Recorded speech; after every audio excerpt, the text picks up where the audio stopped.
दिल्ली के गांधीनगर इलाके में उस वक्त हड़कंप मचा जब घनी आबादी वाले इलाके में अचानक एक मकान से लोगों ने धुआं उठता देखा।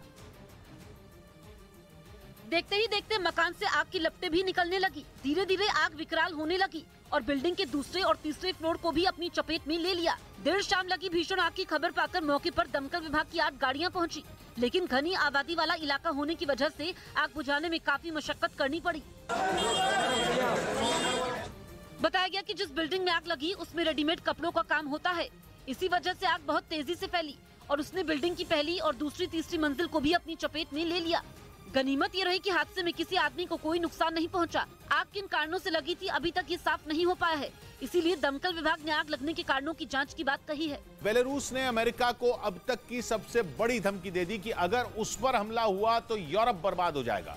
एक रोज पहले ही बेलारूस की खुफिया एजेंसी केजीबी के प्रमुख ने दावा किया था कि चूना लगाने वाली कंपनी के आईपीओ में निवेश करके पैसे के नुकसान से आप डर रहे हैं। बेस्ट आईपीओ निवेश करना चाहते हैं?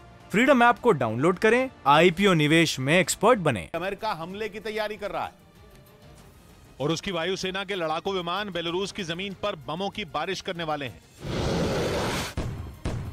केजीबी के प्रमुख ने दावा किया था कि इसके लिए अमेरिका की वायुसेना पोलैंड के रास्ते हमला करेगी। उनके मुताबिक अमेरिका इस अटैक के जरिए बेलारूस में मौजूद रूसी सेना के ठिकानों को तबाह कर देगा और अपनी खुफिया एजेंसी के इस दावे के बाद बेलारूस ने अमेरिका को चेतावनी दे दी।